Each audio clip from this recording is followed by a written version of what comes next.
ನಮಸ್ಕಾರ ಗೆಳೆಯರೇ, ನಮ್ಮ ಚಾನೆಲ್ನ ಕತೆಗಳು ನಿಮಗೆ ಇಷ್ಟವಾಗಿದ್ದರೆ ದಯವಿಟ್ಟು ವಿಡಿಯೋವನ್ನು ಲೈಕ್ ಮಾಡಿ, ಶೇರ್ ಮಾಡಿ, ನಿಮ್ಮ ಅನಿಸಿಕೆಗಳನ್ನು ಕಮೆಂಟ್ ಮಾಡಿ. ಇವತ್ತಿನ ಕತೆಯನ್ನ ಆರಂಭಿಸೋಣ. ನನ್ನ ಹೆಸರು ಸುವರ್ಣ. ಹೈಸ್ಕೂಲ್ ಅಲ್ಲಿ ಓದುತ್ತಿದ್ದೆ. ಈ ಹಿಂದಿನ ವಿಡಿಯೋದಲ್ಲಿ ನನಗೆ ಶಾರದಾ ಅನ್ನುವ ಹೊಸ ಗೆಳತಿ ಸಿಕ್ಕಿರುವ ಬಗ್ಗೆ ಹೇಳಿದ್ದೆ. ಅಷ್ಟು ಮಾತ್ರ ಅಲ್ಲ, ಅವಳು ಒಮ್ಮೆ ನಮ್ಮ ಮನೆಗೆ ಬಂದಾಗ ನಡೆದ ಸ್ವಾರಸ್ಯಕರ ಘಟನೆಯ ಬಗ್ಗೆ ಕೂಡ ಹೇಳಿದ್ದೆ. ಆ ವಿಡಿಯೋ ಒಮ್ಮೆ ನೋಡಿ ಬನ್ನಿ. ಲಿಂಕ್ ಅನ್ನು ಡಿಸ್ಕ್ರಿಪ್ಷನ್ ಅಲ್ಲಿ ಕೊಟ್ಟಿರುತ್ತೇನೆ. ಶಾರದಾ ನಮ್ಮ ಮನೆಗೆ ಬಂದು ಹೋದ ಮೇಲಿಂದ ನನಗೆ ಅವಳು ತುಂಬಾ ಕ್ಲೋಸ್ ಆದಳು. ಏನೇ ವಿಶೇಷ ಘಟನೆ ನಡೆದರೂ ಅವಳಿಗೆ ಅದರ ಬಗ್ಗೆ ಹೇಳದಿದ್ದರೆ ನನಗೆ ಸಮಾಧಾನ ಇರುತ್ತಿರಲಿಲ್ಲ.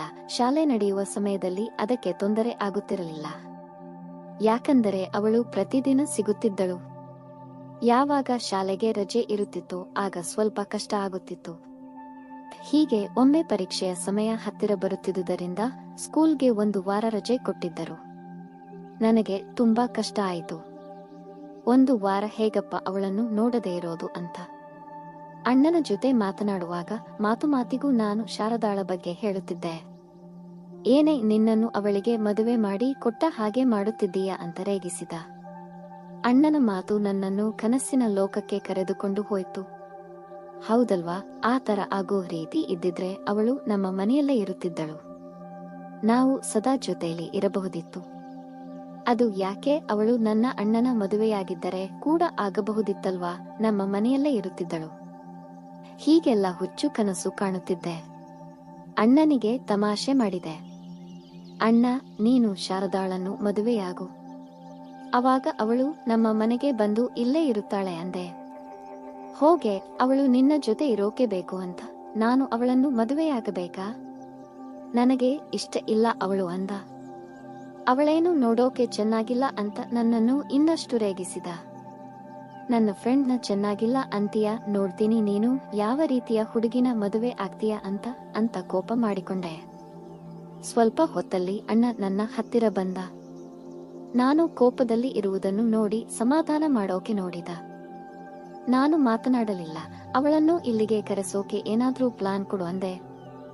ಆಗ ಅವನು, ಇದಕ್ಕೆಲ್ಲ ಬೇರೆ ಪ್ಲಾನ್ ಬೇಕಾ? ಓದೋಕೆ ಅಂತ ಅವಳನ್ನು ಇಲ್ಲೇ ಕರೆಸಿಕೋ. ಹೇಗಿದ್ರೂ ಪರೀಕ್ಷೆ ಇದೆಯಲ್ವಾ, ಇಬ್ಬರೂ ಇಲ್ಲೇ ಜೊತೆಯಲ್ಲಿ ಕುಳಿತು ಓದಿಕೊಂಡರಾಯಿತು ಅಂದ. ಲವ್ ಯು ಅಣ್ಣ ಅಂತ ಅವನನ್ನು ಚೆನ್ನಾಗಿ ಹೊಗಳಿದೆ. ಶಾರದಾ ನಮ್ಮ ಮನೆಗೆ ಬಂದಳು. ನಾವು ಹಿತ್ತಲಲ್ಲಿ ಕುಳಿತುಕೊಂಡು ಓಡೋಣ ಅಂತ ಇಬ್ಬರೂ ಒಂದೊಂದು ಪುಸ್ತಕವನ್ನು ತೆಗೆದುಕೊಂಡು ನಮ್ಮ ಮನೆಯ ಹಿತ್ತಲಿಗೆ ಹೋದೆವು. ಅಲ್ಲಿ ಕುಳಿತುಕೊಂಡು ಸ್ವಲ್ಪ ಹೊತ್ತು ಓದುತ್ತಿದ್ದೆವು. ಆಮೇಲೆ ನಾನು ಶಾರದಾಳನ್ನು ಮಾತಿಗೆಳೆದೆ. ಮತ್ತೆ ನಿನ್ನ ಮಾವನ ಮಗನ ಜೊತೆ ಏನಾದ್ರೂ ನಡೆಯಿತಾ ಅಂತ ಕೇಳಿದೆ. ಅದಕ್ಕೆ ಶಾರದಾ, ಒಮ್ಮೆ ರುಚಿ ನೋಡಿದವನು ಮತ್ತೆ ಬಿಡ್ತಾನ? ನಾನು ಒಬ್ಬಳೇ ಸಿಕ್ಕರೆ ಸಾಕು, ಬಂದು ನನ್ನನ್ನು ಅಪ್ಪಿಕೊಳ್ತಾನೆ. ಅವನ ಕೈ ಯಾವಾಗ್ಲೂ ನನ್ನ ಹಣ್ಣುಗಳ ಮೇಲೆ ಇರುತ್ತೆ ಅಂದಳು. ಹಾಗಾದ್ರೆ ಅವನು ದಿನ ನಿಮ್ಮ ಮನೆಗೆ ಬರ್ತಾನ ಅಂತ ಕೇಳಿದೆ. ಇಲ್ಲ, ಅಪರೂಪಕ್ಕೊಮ್ಮೆ ಬರುತ್ತಾನೆ. ಆದರೆ ಬಂದಾಗ ಏನಾದ್ರೂ ಕಿತಾಪತಿ ಮಾಡ್ತಾ ಇರ್ತಾನೆ ಅಂದಳು. ನೋಡು, ಅವನ ಕೈಗೆ ಸಿಕ್ಕು ನನ್ನ ಹಣ್ಣುಗಳ ಕತೆ ಹೇಗಾಗಿದೆ ಅಂತ ಹೇಳಿದಾಗ ನಾನು ಅವಳ ಮೊಲೆಗಳನ್ನು ನೋಡಿದೆ. ಚೆನ್ನಾಗಿ ಉಬ್ಬಿಕೊಂಡಿತ್ತು. ಹೌದಲ್ವಾ, ಎಷ್ಟು ಲಕ್ಕಿ ನೀನು, ಚೆನ್ನಾಗಿ ಎಂಜಾಯ್ ಮಾಡ್ತಿದೀಯಾ ಅಂದೆ. ಅದಕ್ಕೇನು, ಹೆಚ್ಚಾಗಿ ಹುಡುಗರಿಗೆ ಅದರ ಬಗ್ಗೆ ಆಸೆ ಇರುತ್ತದೆ. ಆದರೆ ಚೆನ್ನಾಗಿರೋ ಹುಡುಗರು ಸಿಕ್ಕರೆ ಮಾತ್ರ ಅದನ್ನು ಕೊಡಬೇಕು ಅನ್ನಿಸುತ್ತದೆ. ನೀನು ಇನ್ನೂ ಯಾರ ಕೈಗೂ ಸಿಕ್ಕಿಲ್ವಾ ಅಂತ ನನ್ನನ್ನು ಕೇಳಿದಳು. ಇಲ್ಲ ಕಣೆ, ನನಗೆ ಅಂತ ಅವಕಾಶ ಇನ್ನೂ ಬಂದಿಲ್ಲ. ಆದರೆ ಆ ದಿನ ನೀನು ನನ್ನನ್ನು ಕೆರಳಿಸಿ ಹೋಗಿದ್ದೆಲ್ವಾ, ಅವತ್ತಿಂದ ನನಗೆ ದಿನ ಅದರ ಆಸೆ ಆಗುತ್ತಿದೆ. ನಾನೇ ಮಲಗುವಾಗ ನನ್ನ ಸಾಮಾನಿನ ಜೊತೆ ಆಟ ಆಡಿಕೊಳ್ಳುತ್ತಾ ಮಲಗುತ್ತೇನೆ. ಅದರಿಂದ ಏನೂ ತೊಂದರೆ ಆಗಲ್ವಲ್ಲ ಅಂತ ಕೇಳಿದೆ.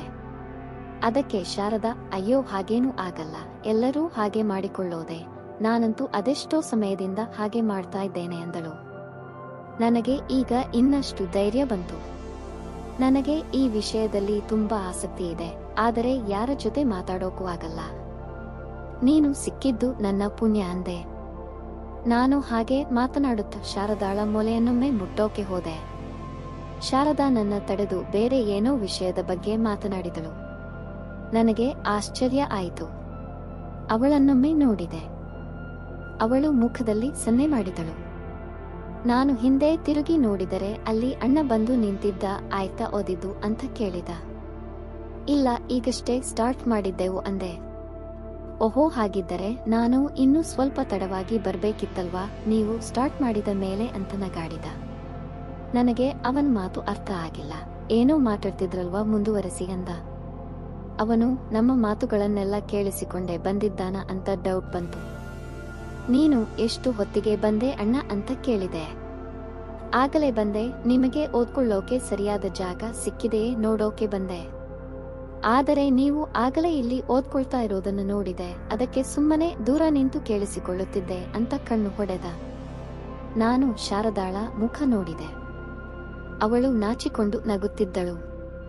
ನಾನು ಭಯಪಟ್ಟಷ್ಟು ಅವಳು ಹೆದರಿಕೊಂಡಿರಲಿಲ್ಲ. ಆಗ ಅಣ್ಣ ಹೇಳಿದ, ನಾನು ನಿಮಗೆ ಇನ್ನೂ ಚೆನ್ನಾಗಿರೋ ಜಾಗ ತೋರಿಸ್ತೇನೆ ಬನ್ನಿ ಅಂದ. ನಾವು ಅವನ ಜೊತೆ ಹೋದೆವು. ಅವನು ನಮ್ಮ ಹಿತ್ತಲಿನಲ್ಲಿರುವ ಒಂದು ಚಿಕ್ಕ ಮನೆಗೆ ಕರೆದುಕೊಂಡು ಹೋದ. ಬಾವಿಯ ಪಕ್ಕದಲ್ಲಿ ವಾಟರ್ ಪಂಪ್ ಇಡೋದಕ್ಕೆ ಹಾಗೂ ಏನಾದ್ರೂ ಮುಖ್ಯ ವಸ್ತುಗಳನ್ನು ಇಡೋಕೆ ಅಂತ ರೂಮೊಂದನ್ನು ಕಟ್ಟಿದ್ದರು. ನಾವು ಅದರ ಒಳಗಡೆ ಹೋದೆವು.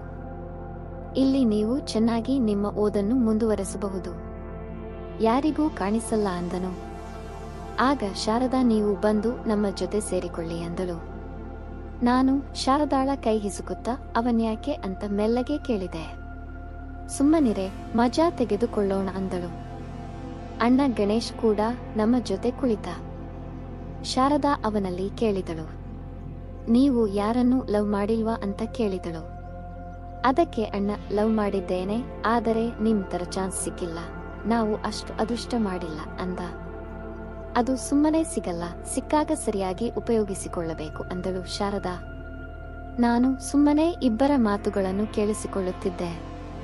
ಅಣ್ಣ ಅವಳತ್ರ ಕೇಳಿದ, ಈಗ ನಿಮ್ಮ ಮಾವನ ಮಗನ ಜೊತೆ ನಡೆದ ಕತೆ ನನಗೂ ಹೇಳಿ, ನಾನೂ ಕೇಳಿಸ್ಕೊಳ್ಳಬೇಕು ಅಂದ.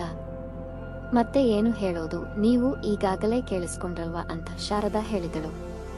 ಬರೀ ಅಷ್ಟೇನಾ, ನಾನು ನಂಬಲ್ಲ, ನಿನ್ನನ್ನ ಅವನು ಅಷ್ಟಕ್ಕೆ ಬಿಟ್ಟು ಬಿಡ್ತಾನಾ? ನಮ್ಮ ಹುಡುಗರ ಬುದ್ಧಿ ನನಗೆ ಗೊತ್ತು ಅಂತ ಅವಳಿಗೆ ಹತ್ತಿರ ಕುಳಿತುಕೊಂಡ.